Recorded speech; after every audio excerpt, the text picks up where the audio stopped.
Nah, oke, selamat pagi untuk murid-murid semua. Tetap pakai. Oh, gini. Oh, oke. Selamat pagi untuk murid-murid semua.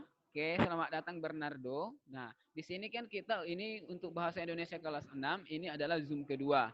Oke, atau Zoom terakhir di review materi pelajaran kita. Oke ya. Nah, di sini yang akan kita bahas itu tetap di materi yang akan di UTS-kan dan kita akan lebih membahas juga di bagian bab 2 di buku cetak kamu. Oke ya. Oke, ini saya dekatkan Gebi. Tenang aja Gebi ya. Ini paling dekat ini. Oke, udah ya. Nah, jadi sekarang boleh kamu ambil buku cetak kamu dulu, baru buka uh, di bab 2. Oke, nah di sini sudah ada sebuah sedikit rangkumannya.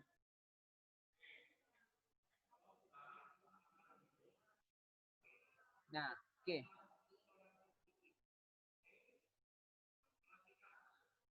Oke, bahasa Indonesia 6. Nah, di sini kita mau bahas di bab 2 ya. Jadi boleh kamu ambil langsung bab 2 kamu, buku cetak kamu dan lihat dan buka di bab 2. Nah, apa yang mau kita bahas di sini? Nah, yang mau kita bahas itu adalah yang di materi pembahasan di bab kedua itulah teks sejarah, kata tanya dan kalimat tanya. Oke, sama nggak nanti kata tanya dengan kalimat tanya? Oke, nanti kita bahas ya. Oke, nah yang pertama.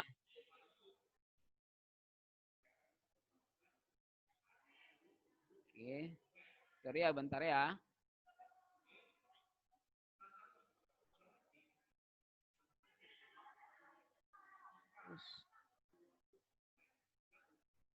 Oke, sorry ya bentar ya. Nah, yang pertama teks sejarah. Nah, anak-anak apa yang dimaksud dengan teks sejarah? Kalau kamu lihat juga di buku cetak kamu, oke ya, di buku cetak di bab 2, apa itu teks sejarah? Lihat di bab 2 berarti halaman berapa nih ya? Oke, di bab 2 berarti di halaman 16. Oke ya, di sini menggali informasi penting dari buku sejarah. Nah, apa itu teks sejarah? Coba kamu lihat, bisa kamu lihat di layar ya. Teks sejarah adalah teks yang menjelaskan dan menceritakan tentang fakta dan kejadian masa lalu yang menjadi latar belakang terjadinya sesuatu yang mempunyai nilai sejarah. Oke ya, dengarkan ya bahwa di dalam teks sejarah itu terdapat fakta. Fakta itu artinya apa? Sesuatu yang pasti benar-benar terjadi. Dan kejadian masa lalu, nih kejadian masa lalu yang menjadi latar belakang terjadinya sesuatu yang mempunyai nilai sejarah. Itu ya. Ingat, yang mempunyai nilai sejarah. Contohnya, apa teks sejarah? Ketika kamu menulis, teks kamu itu menulis bagaimana proses kemerdekaan negara Republik Indonesia, berarti di dalamnya kan kamu menceritakan bagaimana prosesnya Indonesia itu jadi merdeka. Nah, berarti semua yang kamu ceritakan itu berarti harus berdasarkan fakta. Nah, jadi teks yang kamu tulis itu yang termasuk dengan teks sejarah. Oke. Ya. Selanjutnya,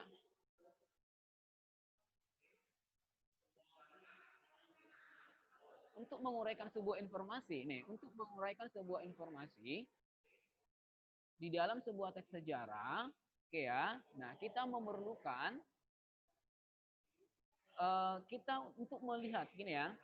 Apa yang saya bilang ya, kata sederhananya gini. Untuk mengetahui isi dari sebuah teks sejarah, nah, bisa kita gunakan dengan 6 kata tanya. Dengan 6 kata tanya. Oke ya, mungkin di kelas 4 juga kamu sudah belajar ini, tapi gak apa-apa kita ulang kembali. Nah, untuk mengetahui isi dari sebuah teks, nih contohnya nih Majapahit, kamu lihat ya, Majapahit dan cita-cita Majapahit dan Gajah Mada, ini contohnya. Oke, untuk kita mengetahui isi dari secara umum isi dari teks ini, kita bisa memberikan atau menganalisisnya dengan keenam kata tanya. Oke, kata tanya. Waduh, nggak nampak nih ya. Kata tanya adalah kata yang dipakai dalam kalimat tanya untuk menanyakan sesuatu, baik itu orang, benda, perbuatan, tindakan, keadaan atau sesuatu dan keadaan atau situasi dan sebagainya. Nah, kata tanya itu yang biasa kita pelajari itu ada 6, yang sering kita singkat dengan askadimega, askadimega atau adik simba. Itu cara mudah mengingatnya, Askadimega atau adik Simba. Nah, apa itu kepanjangannya? Contohnya adik Simba. A, apa, di mana, K, kapan, siapa, yang M-nya mengapa, banyak bagaimana. Nah, jadi dari satu kata yang singkat itu adik Simba, kita bisa mengetahui ada 6 kata tanya yang bisa kita gunakan atau yang bisa kita tanyakan ke dalam sebuah teks sejarah. Nah, dengan kita mengetahui jawaban dari pertanyaan yang kita sudah buat itu, ya, kita bisa melihat inti atau isi dari sebuah teks sejarah. Oke, kita lanjutkan. Itu dia kata tanya ya, berarti kata yang menanyakan atau sering disebut kata tanya itu sebagai kata interrogatif ya. Interrogatif itu ya, berarti menanyakan itu ya. Oke. Selanjutnya, nah ini tadi yang saya bilang, kata tanya itu ada 6.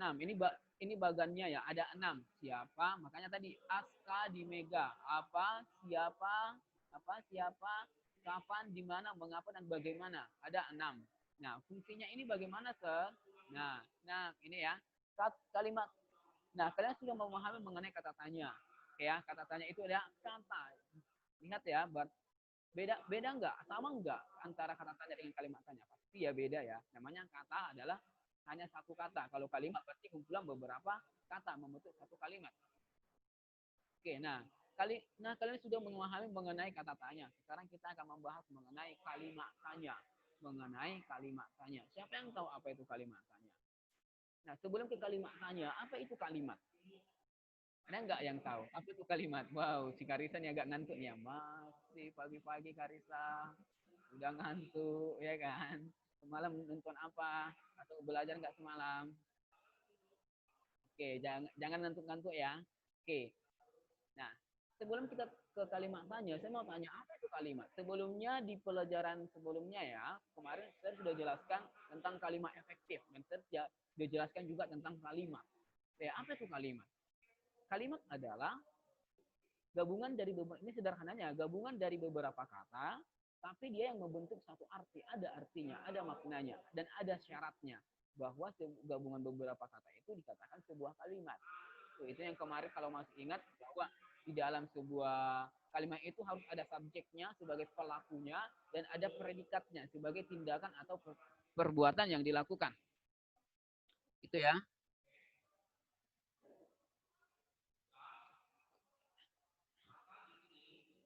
Nah, ya. Nah, jadi itu tadi bahwa sebuah kalimat itu harus ada inti kalimatnya yang mana itu ada subjeknya, pelakunya, dan ada predikatnya. Predikatnya itu berarti tindakan atau perbuatan yang dilakukan oleh si subjek tadi. Oke, subjek tadi itu bisa orang atau bisa benda. Ya, tergantung nanti kalimatnya bagaimana.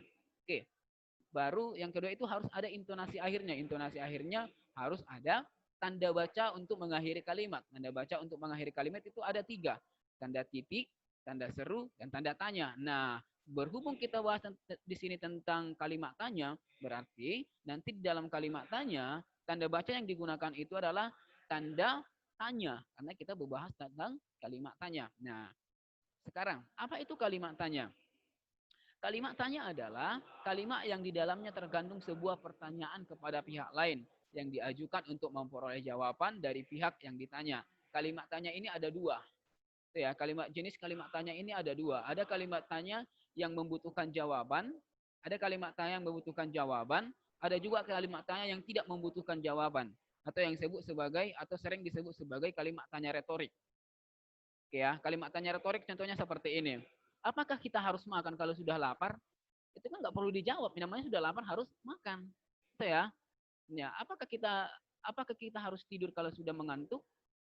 Ya, itu nggak perlu ditanya kan? Artinya itu namanya kalimat tanya retorik. Kalimat tanya yang tidak perlu membutuhkan jawaban. Nah, tapi yang kita jawab di sinilah mau kita bahas adalah kalimat tanya yang membutuhkan jawaban. Itu ya. Nah, jadi di sini yang diajukan untuk memperoleh jawaban dari pihak yang ditanya. Artinya kalau ada dalam kalimat tanya harus ada 2 orang. Orang pertama dan orang kedua. Kalau di dalam wawancara si penanya ada si penanya dan ada si narasumber kalau di dalam wawancara. Oke ya, karena dalam wawancara juga pasti akan kita temukan berbagai kalimat tanya. Oke, kita lanjut. Contoh kalimat tanya nih. Siapa yang menciptakan lagu Indonesia Raya? Oke, tapi sebelum ke sini saya ulangi dulu sini. Nah, ini. Kalimat tanya tadi ada 6. Sorry, saya lupa tadi ya. Kalimat tanya yang ke-6 ini mempunyai fungsinya, bagiannya, kegunaannya. Ya, nah, contohnya kata apa? Kata tanya apa itu digunakan untuk menanyakan apa? Menanyakan sesuatu hal atau peristiwa. Apa yang terjadi? Apa yang kamu makan? Apa yang kamu lakukan? Ya, apa yang sedang dibuat dia? Nah, itu apa? Berarti menyatakan suatu hal atau peristiwa. Nah, kalau siapa? Siapa ini digunakan untuk menanyakan orang. Nama orang atau nama benda. Contohnya nama benda tetapi bersifatnya menyatakan orang gitu. Contohnya gini. Uh, Siapa yang menjadi wali kelas kamu? Orang kan? Nah, contoh ada sebuah kalimat, pemerintah membagikan sumbangan kepada masyarakat. Kita buat kalimat tanya dengan itu. Siapa yang membagikan sumbangan kepada masyarakat? Pemerintah. Pemerintah itu berarti di sini kata ganti orang, ya kan? Nah, intinya kalau siapa itu menyatakan orang atau menanyakan orang atau kata ganti orang. Tuh. Oke, baru yang di mana? Di mana sudah pasti. Di mana itu sudah pasti. Di mana sudah pasti menanyakan tempat di mana. Dan ingat ya, menulis di mana itu harus dipisah karena di mana menyatakan tempat itu namanya kata depan dan penulisannya harus dipisah. Ingat. Oke, baru kapan? Kapan itu yang menyatakan waktu.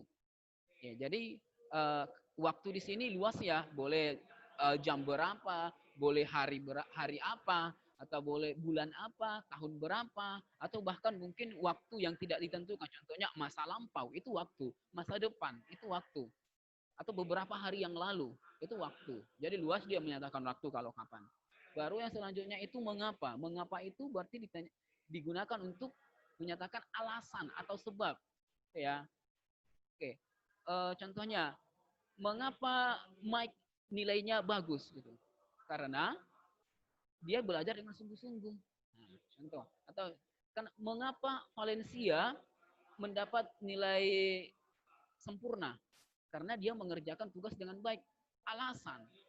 Itu ya, alasan atau sebab oleh sesuatu hal. Itu kalau dia mengapa. Nah, baru yang bagaimana. Bagaimana itu digunakan untuk kegunaannya untuk apa? Ada yang tahu? Coba, ada yang tahu nggak? Coba saya lihat dulu di kolom komentar nih. Tadi kan udah Mas saya jelaskan. Ada nggak? Kata tanya bagaimana itu digunakan untuk apa? Coba. Ada yang tahu ya? Yuk, saya tunggu dulu. Menyatakan cara. Oke, bagus. Menyatakan cara. Bagus. Richa Jefferson. Ya, menyatakan cara ya. Bagaimana itu menyatakan cara. Ya, cara atau urutan suatu hal. Nih, contohnya. Bagaimana membuat prakarya yang bagus? Cara. Tahu contohnya. Bagaimana menjadi seorang yang mempunyai nilai yang bagus? Atau bagaimana caranya agar dapat peringkat pertama? Cara, bagaimana caranya? Lalu contohnya harus belajar, harus ini. Itu cara ya. Atau contohnya mungkin kalau cara berarti yang menyatakan petunjuk. Contohnya bagaimana cara menggunakan Zoom. Ya, contohnya baru yang pertama buka dulu Zoom-nya, download, buka, masukkan email atau yang lain. Itu cara langkah-langkah. Itu dia kalau di bagaimana. Oke, kita lanjut. Ya, ada nih lagi nih. Sini tadi udah. Ini contoh tadi. Siapa yang menciptakan lagu Indonesia? Nah, menyatakan orang kan. Siapa yang menciptakan? W.G. Rudolf Supratman atau yang sering disingkat dengan W.R. Supratman. Oke, berarti siapa sih menyatakan orang karena W.R. Supratman ini menyatakan orang. Baru apa? Apa yang sedang kamu lakukan? Apa yang sedang kamu lakukan? Saya sedang belajar. Itu ya. Berarti di sini dia menanyakan tentang apa? Dia menanyakan tentang hal atau peristiwa yang sedang dia lakukan atau sedang dia kerjakan. Oke. Nah, oke. Murid-murid masih ingat tidak dengan tugas membuat kalimat tanya berdasarkan teks yang berjudul diplomasi? dalam mempertahankan kemerdekaan yang ada di buku cetak halaman 20. Oke, ini kemarin kan ada tugas. Di sini ada berapa orang? Ada 47 orang. Kira-kira masih ada enggak yang belum mengerjakan tugas ini? Yang mengerjakan tugas membuat 10 kalimat tanya dengan keenam kata tanya tadi ya, 10 kalimat tanya dengan keenam kata tanya yang sudah kita bahas. Oke, tapi kamu buat kalimat bertanyanya berdasarkan teks yang ada di halaman 20, yaitu judulnya Diplomasi dalam Mempertahankan Kemerdekaan yang dicetak halaman 20. Oke. Nah, kita lanjut.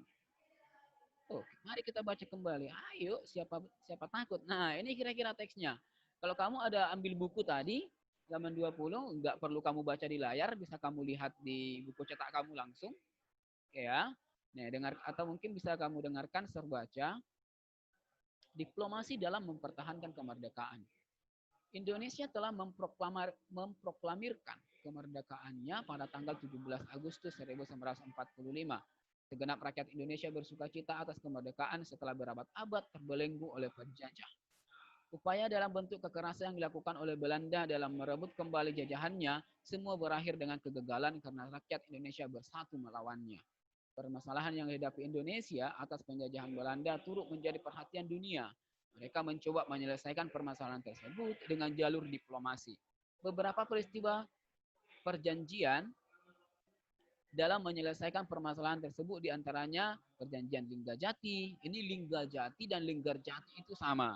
Ya, Linggajati dan Linggarjati itu sama. Perjanjian Renville, perjanjian Romroyen, hingga konferensi Meja Bundar. Perjanjian yang pertama dalam usaha mendamaikan kedua belah pihak. Siapa di sini kedua belah pihak? Ini adalah antara Indonesia dan Belanda.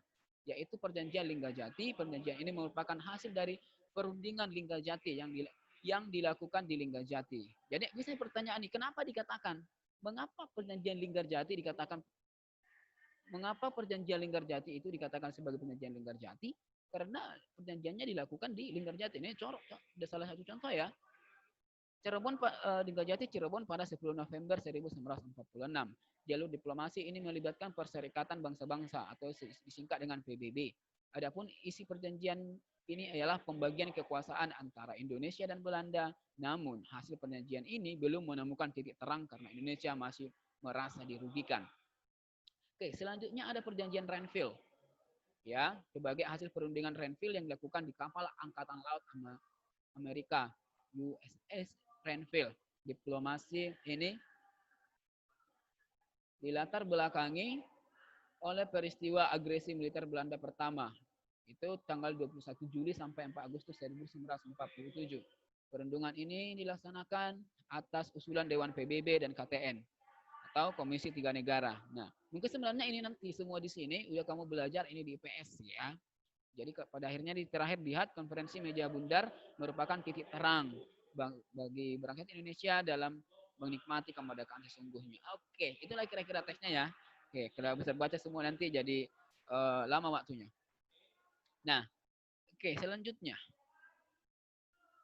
Kalimat tanya yang berdasarkan teks diplomasi dalam mempertahankan kemerdekaan. Oke, ini contoh nih. Ini contoh. Ya, ini contoh. Jadi kalau kemarin kamu sudah buat sesuai, kalau sesuai udah bagus. Kalau tidak kalau sama dengan yang saya buat itu bagus. Kalau nggak sama tapi tetap dia menyatakan hal atau peristiwa nggak masalah. Yang tujuannya sama, itu ya. Di pertanyaan apa? Apa saja perjanjian yang digunakan untuk menyelesaikan permasalahan yang menghadapi Indonesia atas penjajahan Belanda? Apa saja kemarin perjanjiannya itu? Nah, beberapa peristiwa perjanjian dalam menyelesaikan permasalahan tersebut, diantaranya ini perjanjian Linggarjati, perjanjian Renville, perjanjian Romroyen, hingga konferensi Meja Bundar. Nah, ini menyatakan hal. Nah, itu kalau untuk yang apa? Baru yang kedua, di mana? Menyatakan tempat. Pertanyaan, di mana perjanjian Renville disalahkan?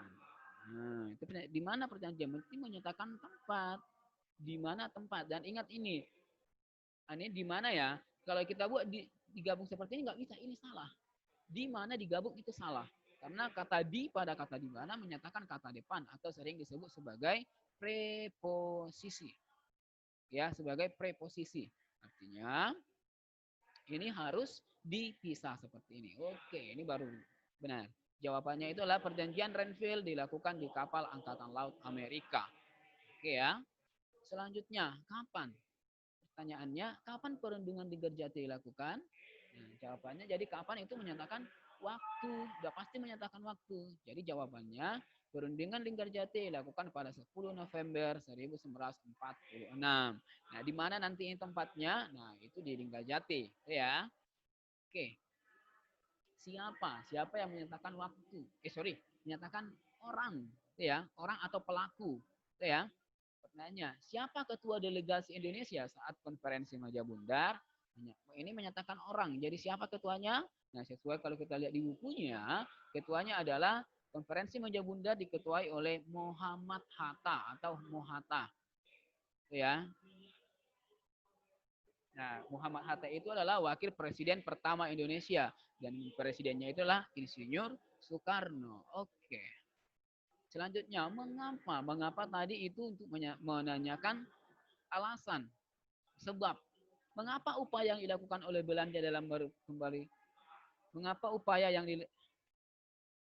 ini kurang nih. Oh ya, jangan ya. Mengapa upaya yang dilakukan oleh Belanda dalam merebut kembali jajahannya ini gagal ya atau berhasil dengan kegagalan? Mengapa Belanda gagal menjajah Indonesia? Boleh. Bukan gagal sih. Dan Belanda bukan gagal menjajah Indonesia, tetapi Belanda gagal merebut kembali jajahannya. Merebut kembali jajahannya itu artinya bahwa Belanda udah menjajah Indonesia, ya. Tapi setelah Indonesia merdeka, ya, Indonesia memproklamasikan kemerdekaannya. Belanda mengambil kembali daerah-daerah yang dijajah oleh Belanda. Nah, di sini berarti orang Indonesia pada saat itu mempertahankan agar tidak diambil kembali. Itulah salah satunya sampai akhirnya di konferensi Meja Bundar. Jadi bukan Belanda gagal menjajah Indonesia ya, itu salah. Oke, nah selanjutnya. Nah, ini bagaimana pertanyaan terakhir? Gak ada dihubungi? Gak ada. Oke, yang terakhir. Bagaimana cara Indonesia menyelesaikan permasalahan atas jajahan Belanda? Nah, bagaimana caranya? Caranya bagaimana? Nah, caranya Indonesia menyelesaikan permasalahan antara Indonesia dan Belanda itu adalah dengan jalur diplomasi. Tahu jalur diplomasi ya? Jalur diplomasi itu berarti dengan jalur perundingan. Itu ya, berarti itu cara. Nah, itu contoh. Kayaknya udah habis nih. Nah, habis. Nah, itulah contoh dari kalimat tanya. Jadi kamu bisa buat atau kamu nanti mana tahu kamu ada baca koran, baca berita, kamu membaca sebuah berita. Nah, dari berita itu juga kamu bisa membuat pertanyaan dari keenam kata tanya ini. Ya, terbalik dulu. Dari keenam kata tanya ini. Intinya sebenarnya kalau kamu sudah mengerti apa pengertiannya, apa kegunaan dari kata tanya yang keenam ini, kamu akan sangat mudah untuk membuat kalimat tanya. Itu kan sangat mudah. Itu ya. Makanya di rumah kamu sering-sering ulang kembali pelajaran kamu, sering-sering baca karena kalau tentang kata tanya ini sih sudah dari kelas 4 ya, kamu pelajari ya. Oke, karena di buku cetak kamu juga berbicara tentang itu. Nah, di sini coba lihat buku cetak kamu halaman 19. Sebenarnya kita hanya beberapa menit lagi ya. Di sana memaparkan informasi penting tentang teks sejarah melalui peta pikiran. Nah, peta pikiran itu atau mind map itu bisa kamu lihat contohnya di sini. Nah, sebenarnya ini yang di layar ini juga sudah bentuk peta pikiran ya. Jadi kalau kamu buat pertanyaan dengan konsepnya seperti ini udah sebagai peta pikiran. Cuma di sini yang pertama kita lakukan adalah menentukan ide pokok. Nah, ini sebenarnya dari kelas 4. Kalau kamu masih ingat, ini yang ada beberapa di sini mungkin yang waktu kelas 4 share lagi. Share dulu yang ajar ya. Saya ingat share kemarin di 4G dan 4F dulu ya. Itu saya yang ajar. Nah, ini sudah terjelasin nih tentang ide pokok, menentukan ide pokok. Dan harusnya kamu sudah paham. Bahkan di kelas 5 dan kelas 6 itu sudah dijelaskan terus. Tapi hasilnya terserah kamu. Ya, artinya belajar terus biar semakin mengulang-ulang, namanya mengulang-ulang kembali itu kita akan semakin paham. Ya, tidak ada kalimat kalau dikatakan nggak ada artinya belajar. Oh, itu salah. Dengan kita semakin banyak belajar, kita akan semakin banyak mengerti. Dengan kita semakin banyak membaca, kita akan semakin banyak memahami. Oke. Nah, jadi di sini saya mau mengingatkan kembali untuk murid-murid semua yang belum menyelesaikan tugasnya. Saya harap untuk kembali dilengkapi tugas-tugasnya. Agar apa? Saya garis bawahi kembali ya, karena minggu depan kita sudah UTS. Nah, kalau di UTS nanti kemungkinan besar nggak ada lagi ditanya-tanya, ini mana tugas kamu, nggak kemungkinan besar nggak akan ditanya lagi. Nah, jadi kalau kamu nggak kumpul, nol. Nol berarti udah nggak ada nilai dong. Nanti kalau ada beberapa yang merah, ini apalagi kelas 6 ya, siap-siap nanti. Lulus atau nggak lulus nanti ini. Hanya kerjakan tugas kamu dengan bagus. Nah, oke, sampai di sini ada yang mau ditanyakan tentang bab 2, tentang kata tanya, atau mungkin tentang tugas-tugas. Kalau ada yang mau tanya, silahkan langsung ditanyakan di kolom komentar. Ada nggak ya? Saya tunggu. Wah, taksir. Tak atau tidak? Ayo, Bernardo. Bradley gak ada sih. Oke, gak ada. Oke, gak ada. Nah, kalau gak ada, berarti berhubung juga waktunya udah mau habis. Oke ya, cukupkan di sini untuk Zoom kita, untuk review pelajaran kita. Nah, tetap saya ingatkan di rumah kalian jaga kesehatan, makannya rutin, itu ya, boleh konsumsi vitamin, jaga istirahatnya juga. Ini yang cowok-cowok jangan keseringan main game sampai malam-malam, nggak bagus. Oke ya, atau yang cewek jangan seringan nonton drakor, itu nggak bagus juga. Oke ya, apalagi minggu depan sudah mau UTS, belajar terus ya, belajar karena belajar itu nggak ada kata sia-sia untuk belajar. Oke ya. Nah, sampai di sini dulu apa Zoom kita, pelajaran kita, review kita hari ini. Oke, saya tutup ya. Bye bye. Bye bye semuanya. Minggu depan semua tugas-tugasnya dikerjakan ya dengan bagus ya. Jangan ada yang bersalahan, oke ya. Dikumpul juga dengan tepat waktu. Oke, karena deadline-nya sudah dijelaskan. Untuk penjelasannya nanti akan dijelaskan kembali tentang UTS. Oke ya, saya tutup ya. Bye bye semua.